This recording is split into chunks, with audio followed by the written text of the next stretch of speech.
Hey, what is up everyone? Welcome back to DiscussionVerse, where I break down all things movies, TV, and so much more. And today I want to talk about something that's been sitting in the back of my mind lately because we're heading into another wave of releases filled with sequels, reboots, and original films. And so the question becomes pretty simple. Will these films actually be any good? And some of these are already out and some are right around the corner, but it's a matter of how well the movies actually land.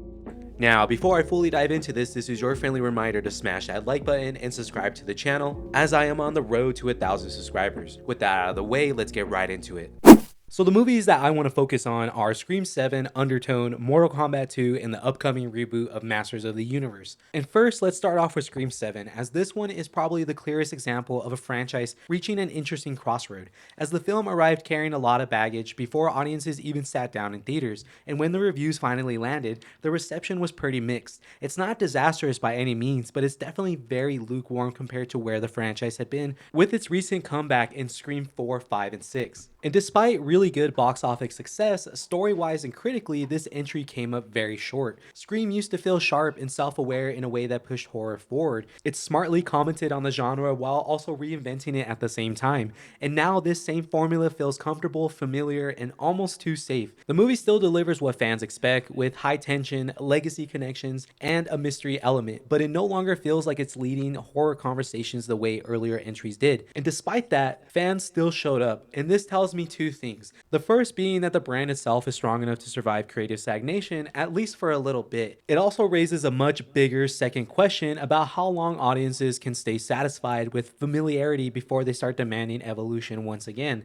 And by that point, it may be too late after prior uninspired half-assed attempts stagnate the franchise even further. Moving on, I do want to go over Undertone, which I actually had the chance to see recently, and this is one of those films where it has all the ingredients for something genuinely special. The film boasts masterful atmosphere and the paranormal elements are intriguing, while the slow burn tension works for a large portion of the runtime, and it clearly wants to lean into some psychological and emotional horror rather than the jump scares.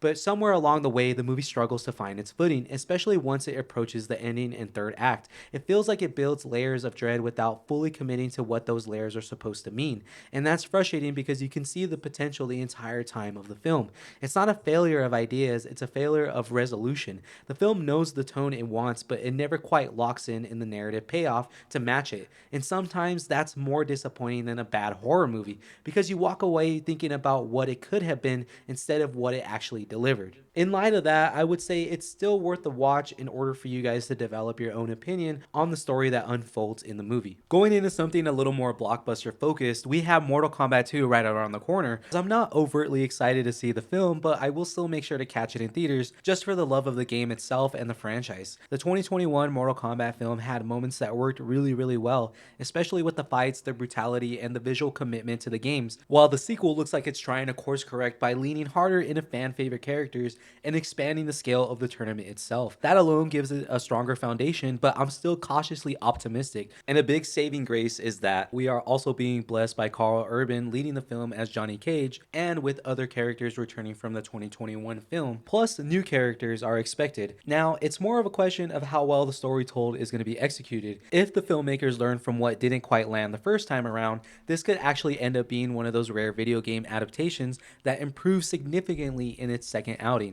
I'd be pleasantly surprised if it makes that leap, but I do think Mortal Kombat 2 has a better chance of winning audiences over, at least more than most are expecting. And lastly, this brings me to the Masters of the Universe reboot, which might be the project I'm most skeptical about overall. And not because the cast or production looks weak, but because I'm not convinced that this is a story that necessarily needed a reboot in the first place. The 1987 film, while not great, has its own charm, its own identity, and a very specific kind of fantasy energy tied to the era in which it came from. That specific weirdness is part of why people remember it fondly.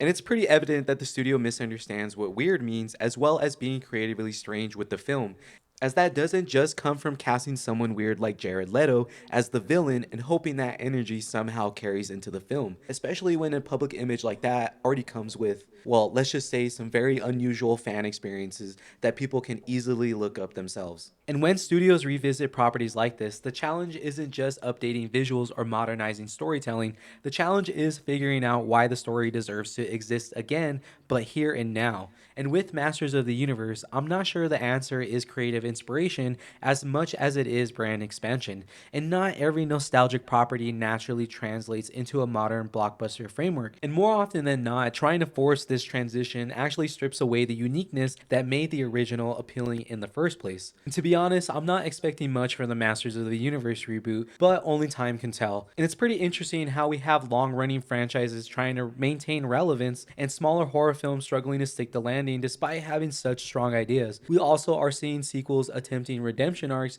and reboots searching for justification beyond nostalgia. And at the end of the day, I'm cautiously optimistic about some of these, skeptical about others, and genuinely curious to see which ones actually stick the landing. Each one definitely feels like a gamble in its own way, with some trying to prove a franchise still has life left and others trying to justify why they exist at all. Now, with all that being said, that does wrap up the video, and if you enjoyed this discussion, make sure to smash that like button, subscribe to the channel, and join DiscussionVerse as I push towards that 1,000 subscriber milestone. Every like, every comment, and every subscription genuinely helps the channel grow, plus allows me to keep making all these videos for you guys. Until then, I will catch you guys on the next video.